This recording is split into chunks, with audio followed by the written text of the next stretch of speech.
All right, buckle up, everybody, because today we are diving deep into some essential Spanish expressions, the kind that'll help you navigate real conversations like a native speaker. We're not just talking about basic phrases here. We're going beyond the surface to uncover those subtle nuances and cultural context that make all the difference. You know what I mean? Yeah. And our guide for this linguistic adventure is a fantastic Spanish lesson by Jaime Lara Español on YouTube. He's clearly passionate about sharing his language with the world. What's really cool about this deep dive is how it highlights that connection between language and culture. We're not just memorizing words here, but getting a glimpse into the Spanish way of thinking and interacting. It's like cracking a cultural code, right? Yeah. And to kick things off, let's jump into the art of apologies in Spanish. Jaime starts with the classics, lo siento and perdón. I used to think these were interchangeable, but it turns out there's a subtle difference. You're right. Perdón is more of a general, perfect for those little everyday bumps. Yeah.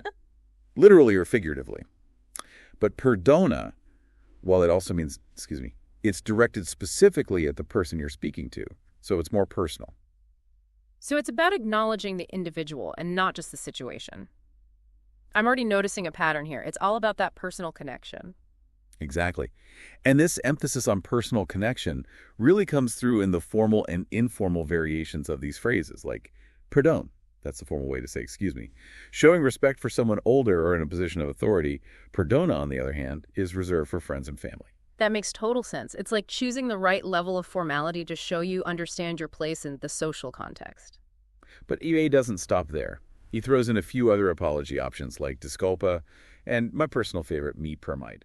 What struck me is that me permite literally means, do you allow me? Now that's where things get really interesting. Instead of just stating your regret, me permite is almost like you're asking permission for your mistake. Mm. It really highlights that cultural emphasis on respect and consideration. It's subtle, but powerful. It's definitely a step up from a simple, my bad. So let's say we've messed up and offered our heartfelt apology. What are some typical responses we might hear back? You might hear, no pasa nada, basically no problem, or no te preocupes, meaning don't worry. And of course, these responses also have formal and informal variations, depending on the context. So even in accepting an apology, there's that nuanced dance of formality. It's fascinating how much thought goes into every interaction. All this talk about apologies is making me realize just how important it is to strike the right tone in Spanish. Absolutely. It's not just about the words themselves, but the way you deliver them and the cultural understanding behind them. Okay, so we've mastered the art of saying oops in Spanish. But what about those times when we want to express gratitude? How do we go beyond a simple gracias? Well, gracias and muchas gracias are definitely the staples. But you can always ramp up the sincerity with phrases like se lo agradezco. That's a formal way of saying I'm grateful to you, or the more informal te lo agradezco. Okay, so we're adding a bit more feeling into the mix. I like it. But Jaime also mentions gracias de corazón, which I believe translates to thanks from the heart. Exactly. It's a beautiful way to express deep, genuine gratitude. You're emphasizing that your thanks are not just a formality, but a true sentiment. Now, when someone showers us with those heartfelt thanks, how do we respond gracefully? The most common responses you'll hear are de nada, meaning you're welcome, gracias a ti, which is like saying thank you, or no hay de que, which translates to something like there's no need to thank me. It's interesting how each response has a slightly different flavor. De nada feels like a simple acknowledgement, while gracias a ti seems to reciprocate those good vibes. And then there's no hay de que, which almost downplays the favor, making the other person feel even more at ease. You've got it. And if you want to add a touch of elegance, you could say ha sido un placer, meaning it was a pleasure. Adding a touch of class to the exchange. I'm already feeling more equipped to handle these everyday interactions in Spanish. It's like a whole new level of conversational finesse. That's exactly what we're aiming for. And speaking of finesse, let's move on to celebrating achievements with the perfect congratulations. All right, bring on the fiesta. I'm all ears. What are the go-to phrases for congratulating someone in Spanish? You'll hear felicidades and muchas felicidades quite often, which are like saying congratulations. But there's also enhorabuena, which is a bit more unique. Okay, I've definitely heard those before. But what about when you'd use one over the other? What makes enhorabuena stand out? Felicidades is a great all-rounder. Muchas felicidades adds a bit more emphasis, making it perfect for those extra special occasions.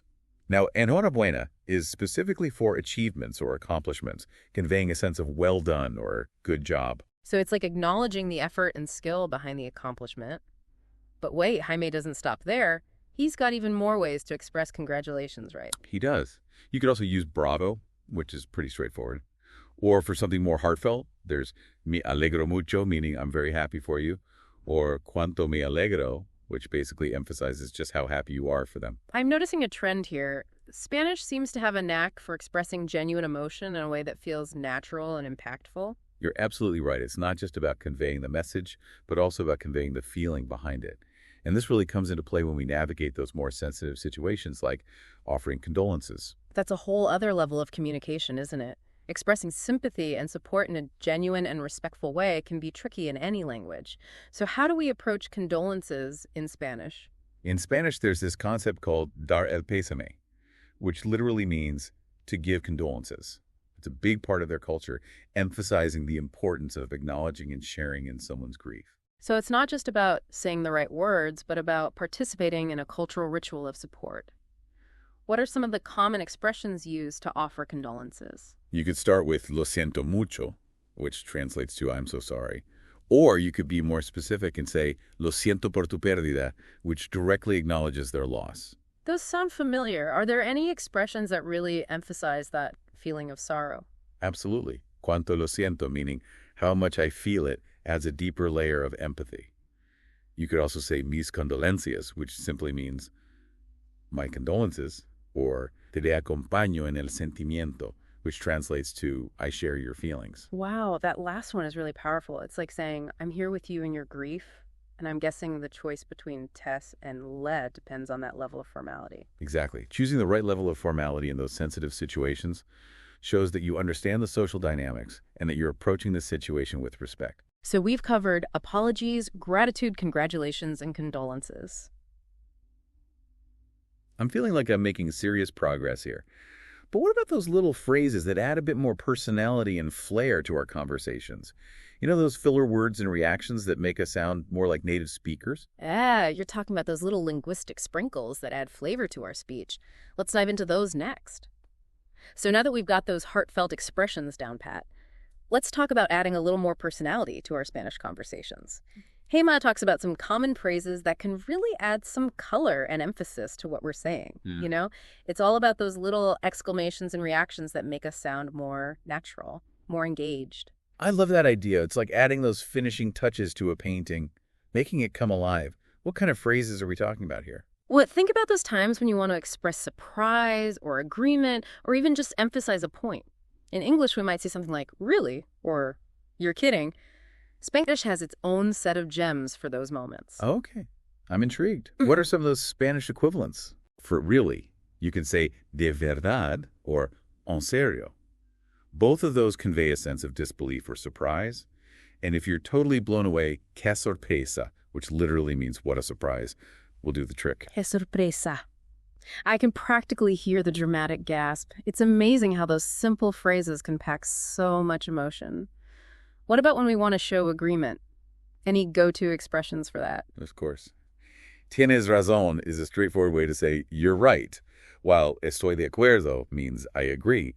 But if you want to be more emphatic, claro que sí, meaning of course, really drives the point home. Those are great. It's fascinating how each option has a slightly different nuance. From a simple acknowledgement to a more emphatic agreement, I'm starting to see how these little phrases can really shape the tone and flow of a conversation. Exactly, and that's what makes language so dynamic. It's not just about conveying information, but about expressing our thoughts and feelings in a way that resonates with others. I'm feeling a lot more confident about expressing myself in Spanish now. But let's shift gears a bit and talk about those practical, everyday situations that we might encounter as travelers or language learners. You know, Jaime touches on some phrases for navigating restaurants or asking for directions or even maybe flirting a bit. Ah, yes, those essential skills for navigating the real world. Let's start with a scenario we all know and love dining out. I'm all for that. Who doesn't love indulging in some delicious Spanish cuisine? What are some key phrases we should have up our sleeve when we're ordering at a restaurant? Well, first and foremost, you'll want to master la cuenta, por favor, which means the bill, please. It's essential for a graceful exit. And trust me, you don't want to accidentally signal that you're ready for round 2 of tapas when you're actually ready to roll home. That's a good one to remember. I wouldn't want to give the wrong impression. What about when we want to order something specific? How do we navigate the menu beyond just pointing and hoping for the best? Me gustaría is your friend here. It means I would like, and you simply follow it with the name of the dish. For example, me gustaría la paella will have you savoring that iconic Spanish rice dish in no time. Ooh, me gustaría la paella. That just rolls off the tongue. Now, what about finding our way around? Getting lost is all part of the adventure, but sometimes you just need to get from point A to point B. What are some handy phrases for asking for directions? Disculpe, me puede indicar cómo llegar a él is your go-to phrase. It means, excuse me, can you tell me how to get to, just add your destination and you're good to go. For example, you might say, disculpe, me puede indicar cómo llegar a la Plaza Mayor. Disculpe, me puede indicar cómo llegar a la Plaza Mayor. Okay, I think I've got that one down. Now, let's be honest. One of the most exciting things about learning a new language is the potential for, shall we say, romantic encounters. Jaime even includes a few phrases for flirting in Spanish, which I have to admit I'm quite curious about. Of course.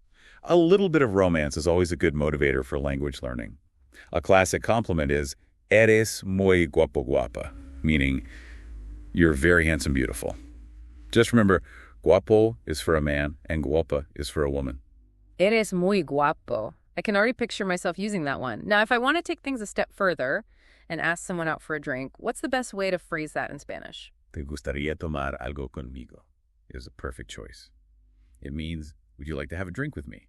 Simple, direct, and hopefully effective. I'm loving these practical phrases. It's like having a linguistic toolkit for navigating all sorts of real-life situations.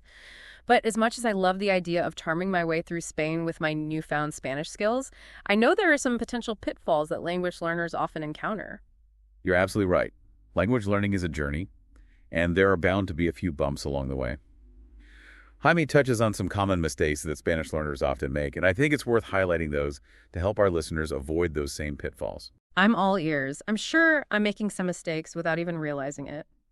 What are some of the things we should be extra careful about? One common mistake is mixing up the gender of nouns. In Spanish, every noun is either masculine or feminine, and using the wrong gender can lead to confusion or even some unintentional humor. Right. I can imagine accidentally referring to the table as feminine when it should be masculine. It's those little details that can trip us up.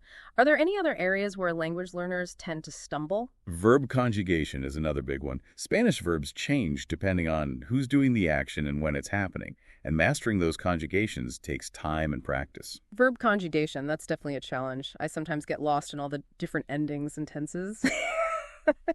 Do you have any tips for tackling those tricky verbs? The key is to practice. The more you expose yourself to the language, the more natural those conjugations will become. And don't be afraid to make mistakes. It's all part of the learning process. That's reassuring. It's easy to get caught up in trying to be perfect, but I know that embracing those mistakes is ultimately what helps us grow. Any other words of wisdom for avoiding those linguistic landmines? Don't be afraid to ask for help. Whether it's a language partner, a tutor, or even just a friendly native speaker, having someone to guide you and answer your questions can make a world of difference. I love that advice. It's a reminder that language learning is a collaborative journey, and there are so many resources and people out there who are willing to help us along the way. And remember, the most important thing is to have fun with it. Learning a new language should be an enjoyable experience, not a chore. Embrace the challenges, celebrate the small victories, and allow yourself to be immersed in the beauty and richness of the Spanish language. Well said. This deep dive has given me a whole new appreciation for the intricacies of Spanish, and I'm feeling more motivated than ever to continue my language learning journey. That's fantastic to hear. And speaking of continuing the journey, let's wrap up this deep dive by exploring some valuable resources that can help our listeners take their Spanish skills to the next level. That's a great idea. I'm always on the lookout for new ways to immerse myself in the language and practice what I've learned. What are some of your favorite resources for Spanish language learning? Well, there are those popular language learning apps like Duolingo and Babbel. They offer interactive lessons, vocabulary building exercises, and even pronunciation practice. Yeah. They're a great way to build a solid foundation and get into a regular learning routine. Those are definitely handy for those quick study sessions on the go. But what about when you want to practice actually speaking the language and having real-time conversations? Any resources for that? Absolutely. Online language exchange platforms like HelloTalk and Tandem can connect you with native Spanish speakers who are also learning your language. It's a fantastic way to practice your conversational skills, get feedback on your pronunciation, and even make new friends from different cultures. Those sound like fantastic ways to put what we've learned into practice and really experience the language in a more interactive way. Any other recommendations? Don't underestimate the power of immersing yourself in Spanish media. Movies, TV shows, music, even podcasts can do wonders for your listening comprehension, vocabulary, and overall feel for the language. I love watching Spanish movies with subtitles. It's like a treasure hunt for new words and expressions. And it's fascinating to see how the language comes alive on screen. And listening to Spanish music can be a really fun way to improve your pronunciation and get a sense of the rhythm and flow of the language. Plus, you might discover some amazing new artists along the way. These are all fantastic suggestions. I'm feeling inspired to create a whole Spanish immersion experience for myself, from apps and language exchanges to movie nights and music playlists. That's the spirit. And remember, the most important thing is to find what works for you and to stay consistent with your practice. Even a little bit each day can make a huge difference in the long run. Okay, I'm ready to take on the challenge. This deep dive has equipped me with the knowledge to the tools and, most importantly, the motivation to continue my Spanish language adventure. That's fantastic. It's been a pleasure diving into these Spanish expressions with you, and I can't wait to see what you achieve with your newfound language skills. This deep dive has been an incredible journey, and I'm feeling so grateful for the opportunity to explore the nuances of the Spanish language and culture with our listeners. It's been a joy sharing these insights with you, and I hope our listeners are feeling empowered to embark on their own Spanish language adventures. But before we say adios, let's leave our audience with a thought-provoking question to ponder as they continue their language learning journey. Okay, I'm ready. Hit me with that thought-provoking question. What's got you pondering? Well, going through all these expressions, it really struck me how language is not just about words and grammar, It's like a window into a culture's soul. So here's my question for you, and for all our listeners. As you keep learning Spanish, pay attention to how the expressions you're learning reflect the values and the worldview of the Spanish culture. What can those little nuances tell you about how people think and interact and experience the world? Ooh, I love that. It's like a cultural treasure hunt. We've already seen some hints of this, haven't we? Like how the distinction between formal and informal address says a lot about respect and social hierarchy in Spanish culture. Exactly. And those heartfelt expressions of gratitude and condolence we talked about, they really highlight the value placed on genuine emotion and connection. It's not just about saying the words. It's about conveying those feelings authentically. And let's not forget that fascinating me permite, which turns a simple apology into a request for permission. It really underscores that cultural emphasis on consideration and respect. These subtle differences make language learning so much richer. You got it. It's not just about mastering the vocabulary and grammar. It's about unlocking a deeper understanding of another culture, and in turn, broadening our own perspectives. I feel like we've peeled back so many layers of the Spanish language in this deep dive, from essential expressions to common pitfalls and all those important cultural insights. We've covered a lot of ground, for sure, and I hope our listeners are feeling inspired to keep exploring, practicing, and immersing themselves in that beauty of the Spanish language. I know I am. This deep dive has really sparked a renewed passion for learning Spanish, and I can't wait to put all these new skills and insights to use. That's the spirit. And remember, the most important thing is to enjoy the process. Embrace those inevitable mistakes as learning opportunities.